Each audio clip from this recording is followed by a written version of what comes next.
मैं निकिता सहरावत और स्वागत है आप सबका मेरे इस YouTube चैनल में। तो लास्ट वीडियो के अंदर हमने किया था मैटर इन आवर सराउंडिंग्स का बेसिक और हमने पहली कैरेक्टरिस्टिक की थी मैटर की, जो मैटर के पार्टिकल्स होते हैं उसके, और हमने समझा था कि मैटर होता क्या है। अब हम करेंगे हमारे मैटर की सेकेंड प्रॉपर्टी, जो क्या है कि particles of matter are constantly moving, कि जो हमारे पार्टिकल्स हैं हमारे मैटर के, वो कॉन्स्टेंटली मूव करते रहते हैं। सेकंड प्रॉपर्टी जो है मैटर की वो ये है, ठीक है। अब हम ये कैसे समझेंगे कि जो पार्टिकल्स है वो कैसे मूव करते रहते हैं। ये वुडन है, ये कैसे मूव कर रहा है, ये अगर मैंने यहाँ रखा तो ये तो यहीं पर ही रखा हुआ है जब तक कि मैं इसको नहीं हिलाऊंगी, है ना। ये क्वेश्चन आपके दिमाग में आता है। लेकिन हमने जो पीछे वाली वीडियो थी उसके अंदर हमने क्या पढ़ा था कि जो पार्टिकल्स की जो अरेंजमेंट होती है वो कैसे होती है। सॉलिड्स के अंदर जो हमारे पार्टिकल्स होते हैं वो एकदम से टाइटली बाउंड होते हैं, उनके बीच में कोई भी जगह नहीं होती है। जब वो एक दूसरे से बिल्कुल ऐसे चिपके हुए खड़े हैं, बिल्कुल ऐसे हैं, तो फिर वो कैसे हिल पाएंगे। आप यहाँ पर इमेज में भी देख पा रहे होंगे अपनी स्क्रीन के ऊपर कि जो पार्टिकल्स है वो कितने ज्यादा टाइटली बाउंड है। जब वो टाइटली बाउंड है, उनको आपस में हिलने की ही जगह नहीं है थोड़ी सी भी, तो फिर आप वो कैसे मूव कर सकते हैं। आप ये लगा सकते हैं इसके एग्जांपल से कि आप कहीं पर बहुत ज्यादा भीड़ वाली जगह में गए हुए हैं, बहुत ही ज्यादा भीड़ है, कोई मेला लगा लो उसमें गए हुए हैं आप, तो जब वहां पर भीड़ इतनी ज्यादा एक दूसरे से बिल्कुल आप कसे हुए खड़े हैं, तो क्या आप वहां पर चल पाते हैं, क्या आप वहां पर हिल पाते हैं थोड़ा सा भी नहीं ना। वहां पे जो आपकी सिचुएशन है वो सॉलिड के पार्टिकल जैसी सिचुएशन है वहां पर आपकी, ठीक है। जब आप इतने ज्यादा कंबाइन है अपने जो सराउंडिंग्स में जो लोग खड़े हैं उनके साथ में, जब आप बिल्कुल ऐसे टाइटली खड़े हैं तो आप नहीं हिल पाते। इसी तरीके से जो हमारे सॉलिड के पार्टिकल्स होते हैं वो भी एकदम से टाइटली बाउंड होते हैं एक दूसरे के साथ में, तो वो मूव नहीं कर पाते, वो हिल भी नहीं पाते हैं, ठीक है। तो इसलिए जो डस्टर है ये नहीं हिल पाता। सेकेंड आता है लिक्विड। लिक्विड के जो होते हैं वो थोड़े से हमारे लूजली बाउंड होते हैं। जो पार्टिकल्स होते हैं लूजली बाउंड होने का मतलब क्या है कि उनके बीच में थोड़ी सी जगह होती है, ठीक है। कोई यहाँ है कोई यहाँ है, तो उनके बीच में जो स्पेस है, इन पार्टिकल्स के बीच में जो स्पेस है, तो ये इतनी स्पेस जो इनके बीच में है ये यहाँ पर मूव कर सकते हैं, है ना। तो यानी कि इनके पास हिलने डुलने के लिए जगह होती है, तो ये पार्टिकल्स थोड़ा सा मूव कर सकते हैं। और गैसेस के हमारे पार्टिकल्स कैसे हैं, बहुत दूर दूर पार्टिकल्स है हमारे गैसेस के, तो वहां पर क्या होता है कि जो पार्टिकल्स हैं वो कहीं भी अपनी मर्जी से और कितना ही भी मूव कर पाते हैं, ठीक है। इसका एग्जांपल हम लेकर के देखते हैं कि खाना बन रहा है, बहुत टेस्टी सा, जो मैंने छोले बनाए हैं। आप घर में एंटर करते हो, बाहर से आए, आप कहते हो अरे वाह मम्मी आज तो हमने छोले बनाए हैं, तो आपको कैसे पता लगता है कि वो छोले बनाए हैं, उसकी खुशबू से। आप तक वो खुशबू कैसे आई, छोले तो गेट तक चल के नहीं गए थे ना, खुशबू आप तक आई है, तो वो खुशबू आप तक कैसे आई है, वो आई है पार्टिकल्स के थ्रू। तो कैसे आई है वो खुशबू, कि जो खाने की खुशबू है या जो अगरबत्ती की खुशबू है, हम लोग छोले के एग्जांपल लेके चलते हैं, चलो मुंह में पानी मत लेके आना, लेक्चर के बाद खा लेना बनवा के, ठीक है। छोले जो है उसके जो वो फूड पार्टिकल्स हैं, उसके अंदर छोले के जो पार्टिकल्स हैं, जब वो बॉईल कर रहे हैं तो वो जो पार्टिकल्स है वो और भी ज्यादा स्पीड से चलने लगे। आपने देखा होगा कि सब्जी उबलती है गर्म करने पे, क्यों उबलती है, क्योंकि जो उसके अंदर पार्टिकल्स होते हैं जब उनको हीट मिलती है नीचे से तो वो बहुत ज्यादा तेजी से मूव करना स्टार्ट कर देते हैं, उनकी काइनेटिक एनर्जी बहुत ज्यादा हो जाती है। और जहां पर कि हमें पता है कि लिक्विड्स के अंदर जो हमारे होते हैं इस तरह से मॉलिक्यूल्स होते हैं, सब्जी हमारी लिक्विड की है, तो ये जो पार्टिकल्स हैं हमारे सब्जी के, ये स्पीडली मूव करना स्टार्ट कर देंगे जैसे इनको हीट मिलती है, ठीक है। स्पीडली मूव करेंगे ये, और जैसे ही आपको पता है कि भाई जब हीट और ज्यादा मिलती है लिक्विड को तो वेपर्स में कन्वर्ट हो जाता है, तो ये किसके अंदर कन्वर्ट हो जाएंगे, हमारे वेपर्स के अंदर। वेपर्स मींस गैसेस, गैसेस के अंदर, और उनके बीच में तो बहुत ज्यादा जगह होती है, बहुत ज्यादा जगह होती है, और वो उनको भी उतनी ज्यादा हीट मिलती है, तो वो तो और भी ज्यादा स्प्रेड करेंगे, है ना। वो और भी ज्यादा स्प्रेड करेंगे और वो एयर के साथ में स्प्रेड करेंगे और बहुत ज्यादा स्प्रेड करेंगे, तो वो स्प्रेड करते करते और आगे मूव करते करते आप तक पहुंच जाते हैं, ठीक है। तो समझ में आया कि आपको कैसे हमारे तक खुशबू पहुंचती है। जो गैसियस पार्टिकल्स हैं वो एयर के पार्टिकल्स के साथ में मिक्स हो जाते हैं, क्योंकि एयर के पार्टिकल्स के बीच में बहुत ज्यादा स्पेस होती है, और जो हमारी स्मेल है, खुशबू है, उसके पार्टिकल्स के बीच में बहुत ज्यादा स्पेस होती है, तो दोनों के दोनों आपस में मिल जाते हैं और इस प्रोसेस को हम लोग बोलते हैं डिफ्यूजन। ठीक है, क्या बोलते हैं हम इसको? डिफ्यूजन बोलते हैं। ठीक है, intermixing of particle of two different type of objects, ठीक है, of matter on their own. क्या होता है हमारे पास? ये क्या लग रहा है यहाँ पे? क्या होता है हमारे पास? डिफ्यूजन क्या होता है? Intermixing of two type of particles, 2 या 3 या जितनी भी हो, ठीक है, लेकिन हम मेनली 2 लेके चलते हैं।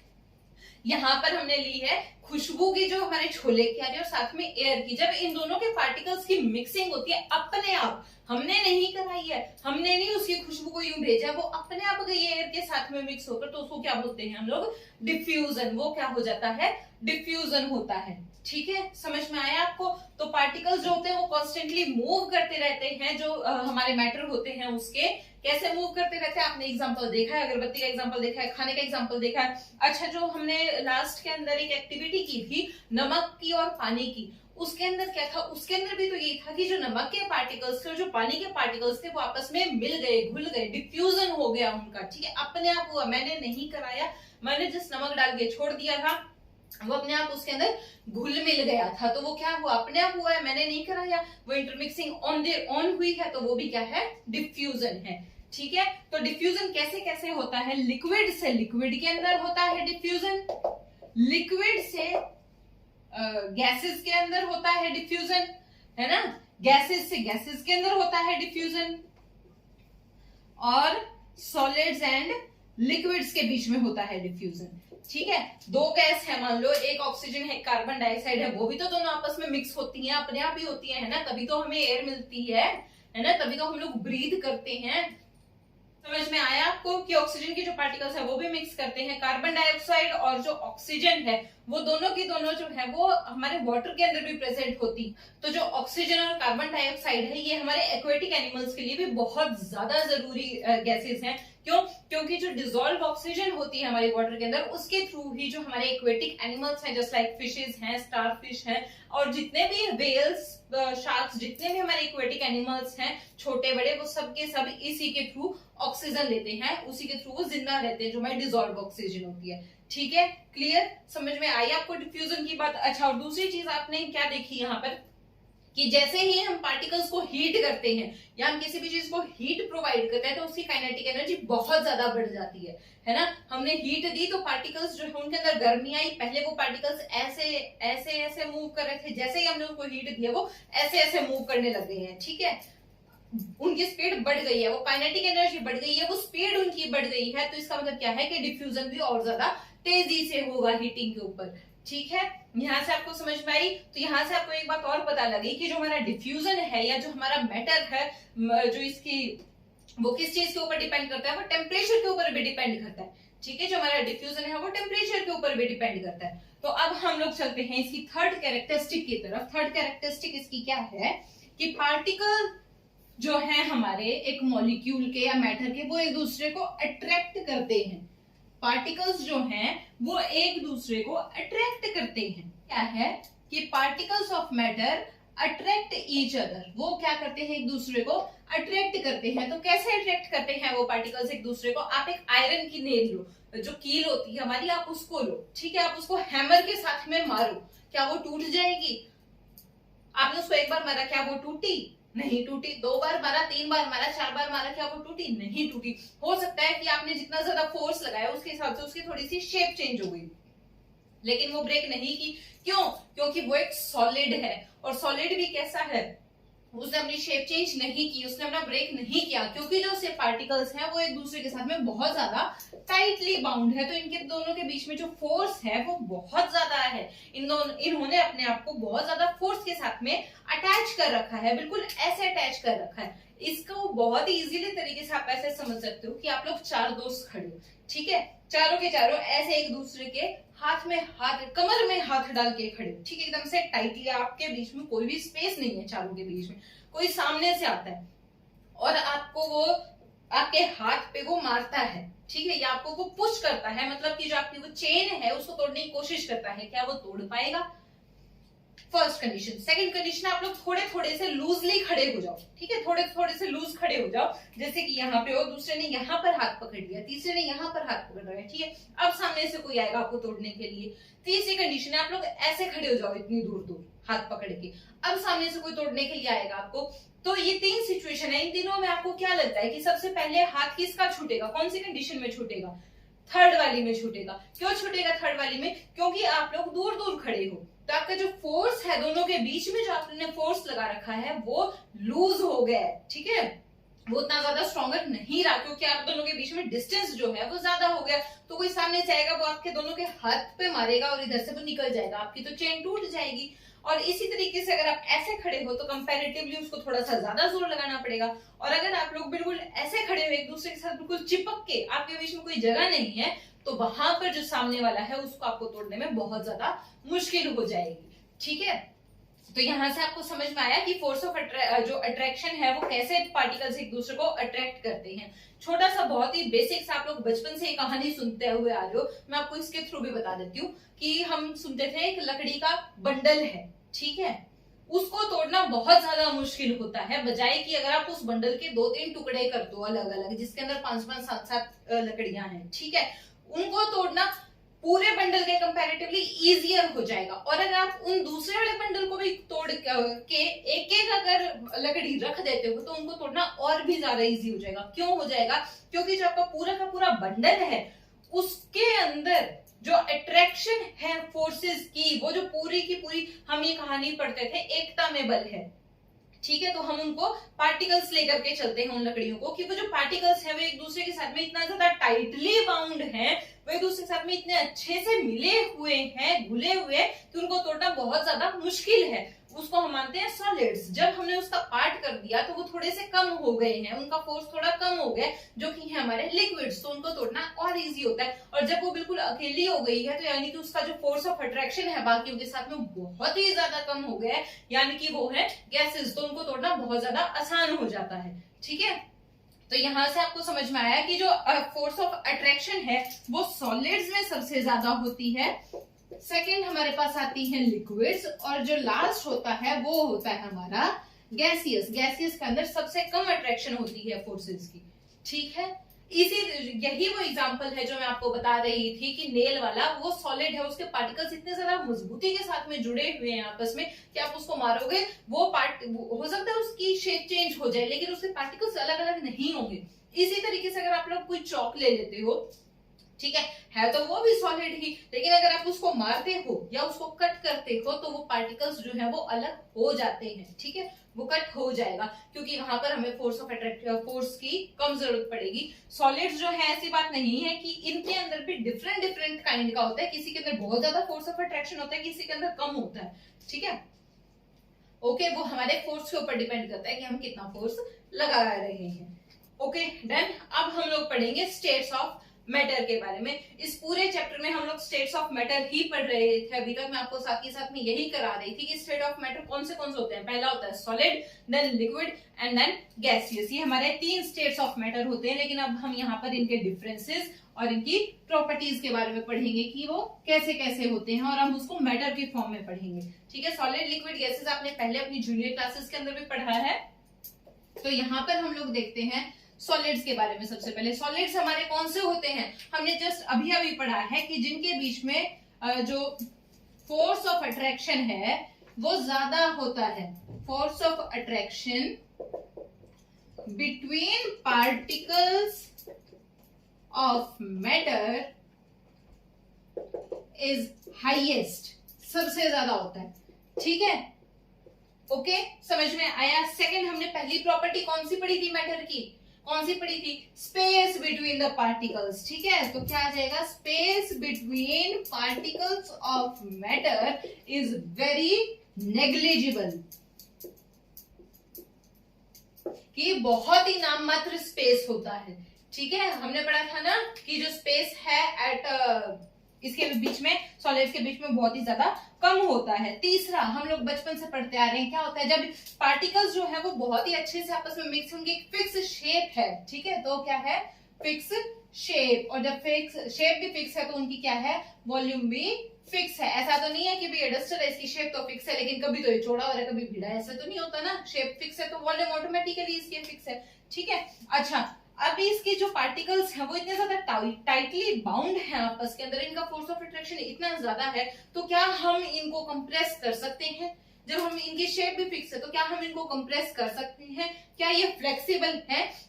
नहीं है, क्योंकि ये देखो मैं इसको चाहे कितना ही भी कंप्रेस करने की कोशिश करूं, ये कंप्रेस नहीं होंगे, ये फ्लेक्सिबल नहीं है क्योंकि इनके जो पार्टिकल्स हैं वो फिक्स है एक जगह पे। तो फोर्थ क्या है हमारा? No flexibility and no compressibility, कि ना तो ये कंप्रेस होते हैं और ना ही ये फ्लेक्सिबल है, ठीक है। Is that clear? सॉलिड्स के बारे में आपको बहुत ही अच्छे से पता लग गया। और पांचवा क्या है?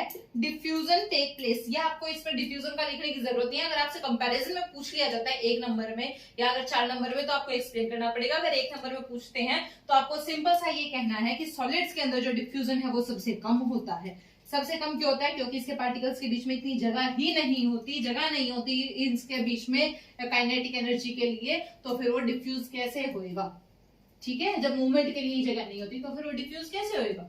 ओके। फिर होती है लिक्विड्स के अंदर, गैसेस के अंदर डिफ्यूजन सबसे ज्यादा होता है, ठीक है।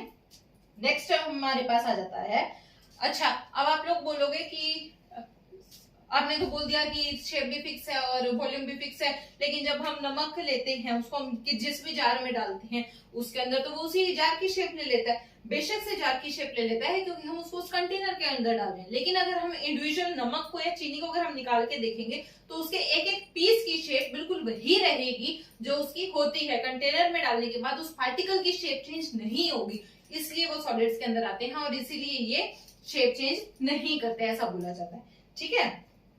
अच्छा, एक फिर आपका आ जाता है एक्सेप्शन, जिसको आप लोग बोल देते हो कि मैडम स्पंज है, स्पंज को हम लोग मानते हैं तो सॉलिड है, लेकिन इसको तो हम कंप्रेस कर पाते हैं। क्यों कंप्रेस कर पाते हैं हम इसको? क्योंकि जो स्पंज होता है, मान लो कि हमारा स्पंज है, इसके बीच में आपने ऐसे देखा होगा कि पोर्स होते हैं स्पंज के बीच में, ठीक है। इन पोर्स का मतलब क्या है? ये जो पोर्स हैं स्पंज में, इनके अंदर हवा भरी हुई होती है। जब हम उसको कंप्रेस करते हैं तो वो जो हवा है वो बाहर निकल जाती है। हवा बाहर निकल गई तो वो तो अपने आप ही कंप्रेस हो गया, है ना। लेकिन क्या हवा निकलने के बाद हम उसको ज्यादा कंप्रेस कर पाते हैं? नहीं कर पाते, ठीक है।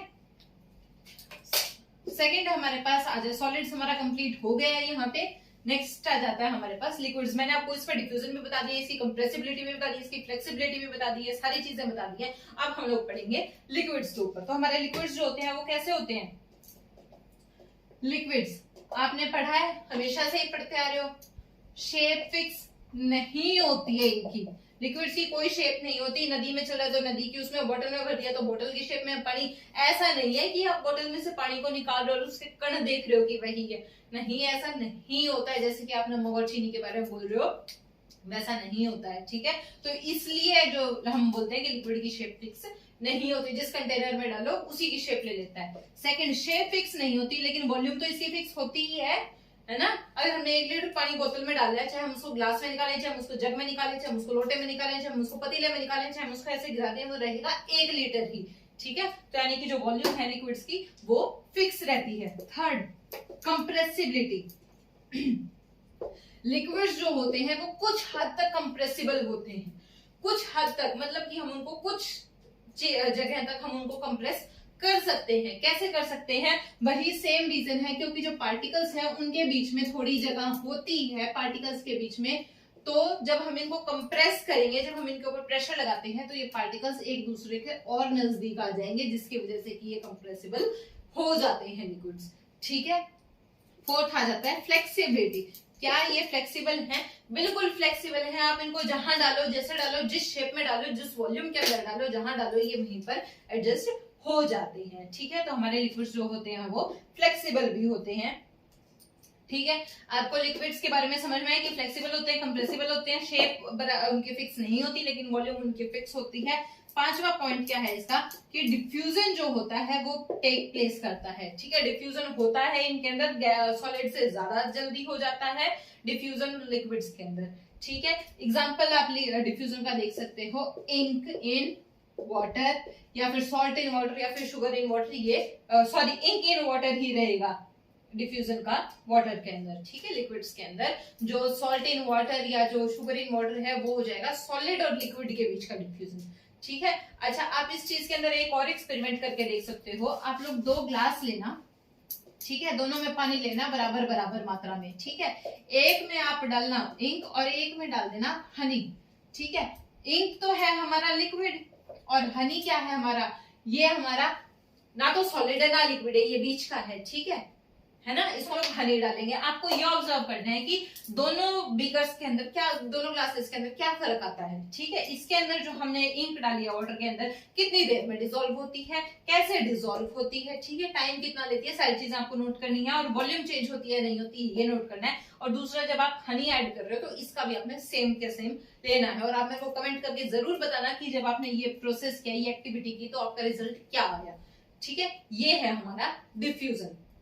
ओके, आपको डिफ्यूजन समझ में आया, आपको सॉलिड समझ में आया, आपको लिक्विड्स भी समझ में आए। गैसेस जो है, गैसेस के अंदर भी हमारा कुछ भी नहीं है, वही है जो आपने पढ़ा है। डिफ्यूजन आपने पढ़ लिया कि गैसेस के अंदर सबसे ज्यादा होता है। क्यों सबसे ज्यादा होता है, क्योंकि गैसेस के जो पार्टिकल्स होते हैं मैटर के, उनके अंदर स्पेस बहुत ज्यादा होता है आपस के बीच में, ठीक है। अच्छा, कोई फिक्स शेप होती नहीं है गैस की, कोई फिक्स वॉल्यूम भी नहीं होती है। आप उसको जहां डालोगे, जितने में डालोगे, वो उसमें एडजस्ट हो जाती है, ठीक है। अगर आपने एक जार, ऐसे समझाती हूँ, मान लो 1 लीटर पानी है और ये 2 लीटर के जार है, ठीक है। 1 लीटर पानी आपने इसके अंदर डाला तो कितनी जगह लेगा, वो तो उतनी ही जगह लेगा जितनी की 1 लीटर है।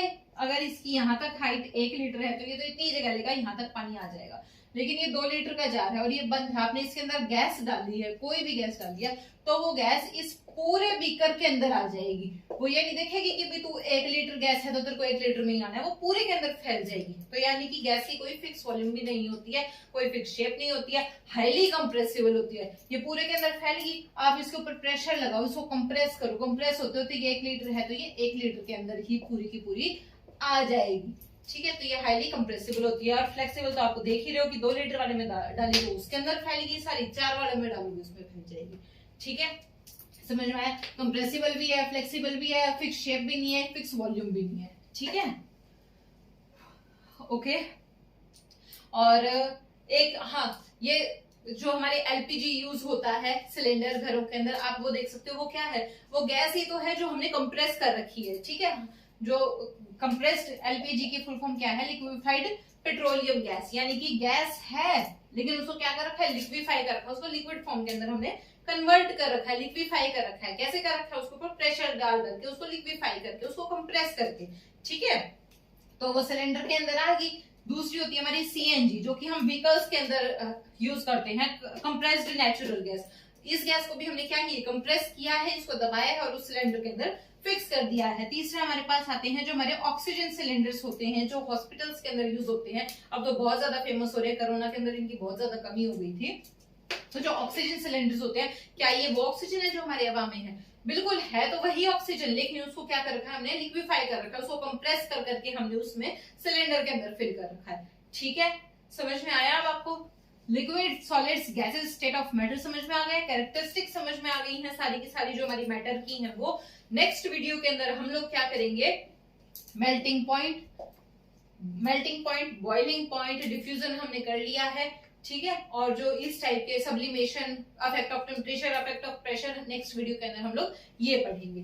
तब तक के लिए चैनल को सब्सक्राइब कर देना, वीडियो को लाइक कर देना और कमेंट करके जरूर बताया करो आपको समझ में आया है।